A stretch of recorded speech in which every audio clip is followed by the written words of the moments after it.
አሁንም ሌላ ተኩስ። አሁንም በትራምፕ ላይ በዋይት ሃውስ ዙሪያ በአንድ ወር ጊዜ ውስጥ ሌላኛው ተኩስ ተከስቷል። የአሜሪካው ፕሬዝዳንት ዶናልድ ትራምፕ እዛው ዋይት ሃውስ በነበሩበት ሰዓት ከውጪ የተተኮሰው ተኩስ መነጋገሪያ ሆኗል። ለአስጨራሽ ተኩስ የተከናወነበት፣ ተኳሹ የሞተበት፣ ለወራት ያህል ዋይት ሃውስን ሲሰልል በነበረው ሰው የተፈጸመው ጥቃት እያነጋገረ ይገኛል። የአሜሪካው ፕሬዝዳንት እንደተለመደው ጠባቂዎቻቸውን አሞካሽተዋል። ከፔንሲልቫኒያው ጥቃት ጀምሮ የአሜሪካውን ፕሬዝዳንት እንዲህ አይነት የተኩስ ፍልሚያዎች እየተከተሏቸው መጥተዋል። ዓለምም ጉድ ብሏል። የተኳሹ መሞትና ማንነት ደግሞ ሌሎች ብዙ ጉዶችን አውጥቷል። ይህንን ጉዳይ በስፋት እንመለከተዋለን። ይህ እንደተጠበቀ ሆኖ በአሜሪካና በኢራን መካከል ዳግም ጥፋት እንዳይከሰት እየተደረገ ያለው ንግግር መስመር እየያዘ ነው ተብሏል። የሰላም ተስፋውን በተመለከተ ፕሬዝዳንት ትራምፕም የውጭ ጉዳይ ሚኒስትሩ ማርኮ ሩቢዮም አዳዲስ ነገሮችን ተናግረዋል። ይህንንም ይዘናል። ከዚህ በተጨማሪ የሩሲያው ፕሬዝዳንት ቭላዲሚር ፑቲን እንዳሉት ሆኗል። ሩሲያ ለበቀል እጇን ዘርግታለች። በዩክሬን ላይ ከብርሃን የፈጠነውን ኦሬሽኒክ ሃይፐርሶኒክ ሚሳኤልን በመተኮስ በድሮንና በሚሳኤል በማጀብ ከአየርና ከምድር በማምዘግዘግ ታላቅ የበቀል ጥቃት እንደፈጸመች ተነግሯል። ኪየቭ 40 በሚሆኑ ሰፈሮቿ ከባድ ምት ተመታለች ነው የተባለው። የአሜሪካ የደህንነት መስሪያ ቤቶችን መሰረት አድርጎ የአሜሪካ የኪየቭ ኤምባሲ መግለጫ ያወጣበት የዩክሬኑ ፕሬዝዳንት ቮሎዲሚር ዜሌንስኪ እንጠንቀቅ ብለው የተናገሩት ነገር መሬት ላይ የቀየረው ነገር አልታየም። ሩሲያ ጥቃቷን ፈጽማለች። ይህንንም እንመለከተዋለን። ፒያሳ ኔትወርክን ስትከታተሉ ሁሉንም በጥልቀት ታገኛላችሁ። ፒያሳ ኔትወርክን ሰብስክራይብ፣ ላይክና ሼር በማድረግ የፈጣን የተአማኒና የጥልቅ ዘገባዎች ቤተሰብ ሁኑ ስንል በአክብሮት ጋብዘናል። አሁን ወደ ጉዳዮቻችን አለፍን። አሁንም ሌላ ጥቃት፣ አሁንም ሌላ ክስተት በዋይት ሃውስ እና በትራምፕ ዙሪያ ሆኗል። ተኳሹ የተገደለበት፣ የአሜሪካ የጸጥታ አባላት ለአስጨራሽ ተኩስና ፍልሚያ ያደረጉበት፣ የአሜሪካው ፕሬዝዳንት ዶናልድ ትራምፕ እዛው ዋይት ሃውስ በነበሩበት ሰዓት የተፈጸመው ጥቃት ዓለምን አነጋግሯል። ታዲያ ተኳሹ ከዚህ ቀደም የአእምሮ ሕክምና ሲደረግለት የነበረ በዋይት ሃውስ ሰብሬ ገባለው ብሎ ከጠባቂዎች ጋር የተፋለመ ሰው ነው። ለወራት ያህል በዋሽንግተን ዙሪያ ተከራይቶ ቆይታ ካደረገ በኋላ በድጋሚ ለሌላ ዙር ነው ለጥቃት የመጣው። በዋይት ሃውስ መግቢያ በአይዘንሃወር ሕንፃ ላይ የተፈጸመው ይህ ጥቃት በአንድ ወር ጊዜ ውስጥ በዋይት ሃውስ እና በትራምፕ ዙሪያ የተፈጸመ ሌላኛው ጥቃት ሆኗል። የአሜሪካው ፕሬዝዳንት ዶናልድ ትራምፕ ከዚህ ቀደም ዋሽንግተን በሚገኘው ሂልተን ሆቴል የዋይት ሃውስን ዘጋቢ ጋዜጠኞች ሰብሰብ አድርገው አሜሪካ ፕሬዝዳንቶች ልማድ ሁሉ እራት ሊያበሉ ሲሉ የተፈጸመ ጥቃት እንደነበር ይታወሳል። አሁንም በዋይት ሃውስ መግቢያ ላይ ሌላ ጥቃት ተፈጽሟል። ሰውየው ፕሬዝዳንት ከመሆናቸው በፊትም በፔንሲልቫኒያ ተመሳሳይ የግድያ ሙከራ ተደርጎባቸው እንደነበር የሚታወቅ ነው። አሁን ደግሞ ሌላ ሰው ጥቃት ሰንዝሮባቸዋል። ይሄኛው አጥቂ ግን ለሕይወት ሳይሆን ለሞት ቀርቧል። ናሲር ቤስት ይባላል። የ21 ዓመት ወጣት ነው።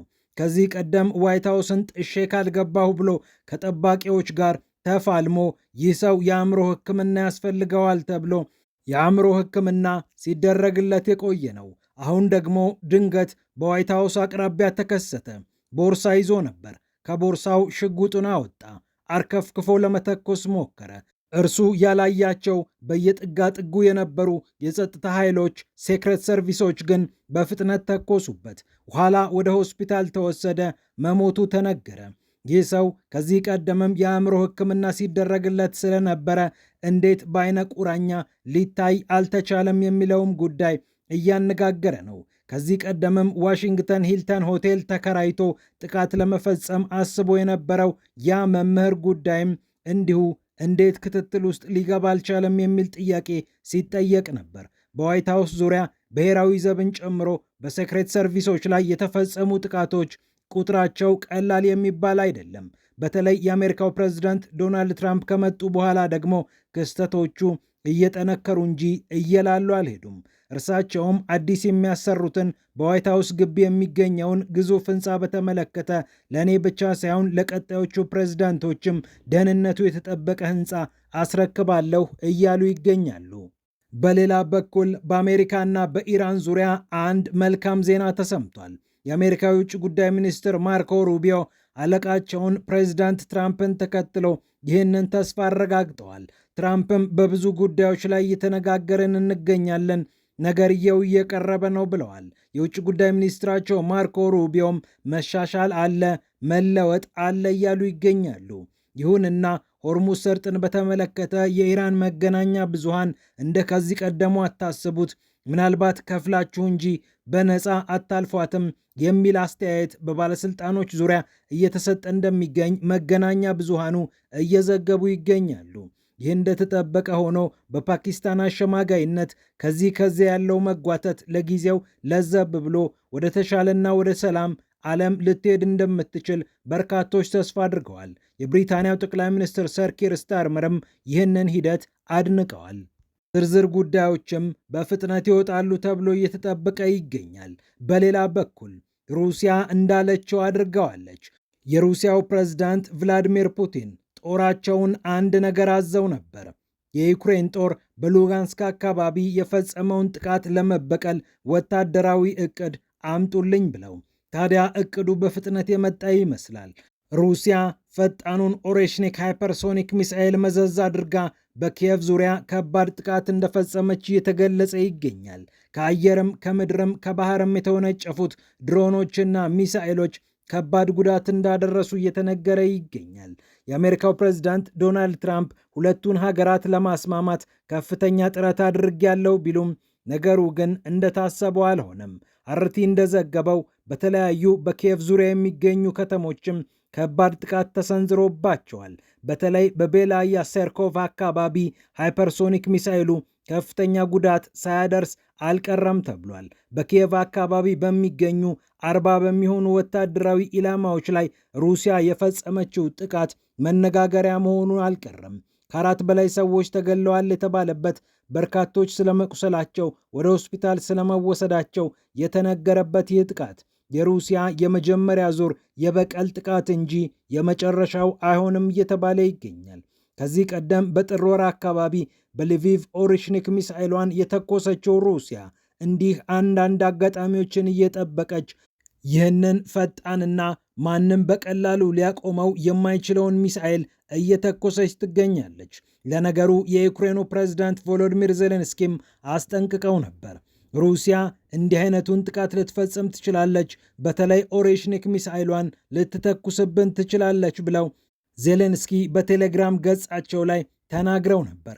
ዜሌንስኪ ከአውሮፓና ከአሜሪካ ያገኘሁት መረጃ ይህንን ይጠቁማል። የደህንነት መስሪያ ቤቶቹ ሹክ ያሉን ነገር ይህንን ስለሚያሳይ ጥንቃቄ ማድረግ አለብን። ሚሳኤሉ ከተተኮሰ ምንም አይነት የምንከላከልበት መንገድ የለም ማለታቸውም የሚታወቅ ነው። አሁን ባሉን የአየር መከላከያ ስርዓቶች ልንቋቋመው የማንችለውን ኦሬሽኒክ ሚሳኤል ሊተኩሱብን ይችላሉ ብለው ነበር። የፈሩት ነገር ሆኗል። እርሳቸው ብቻ አይደሉም። በኪየቭ የሚገኘው የአሜሪካ ኤምባሲም ተመሳሳይ መግለጫ ማውጣቱ ይታወሳል።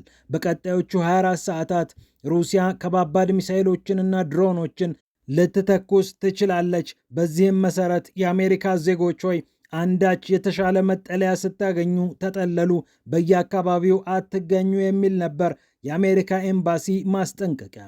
ታዲያ ከ600 በላይ ድሮኖችንና ሚሳኤሎችን አከታትላ የላከችው ሩሲያ በቅርቡ በሉሃንስክ የተፈጸመው ጥቃት እንዳበሳጫት የሚታወቅ ጉዳይ ነው።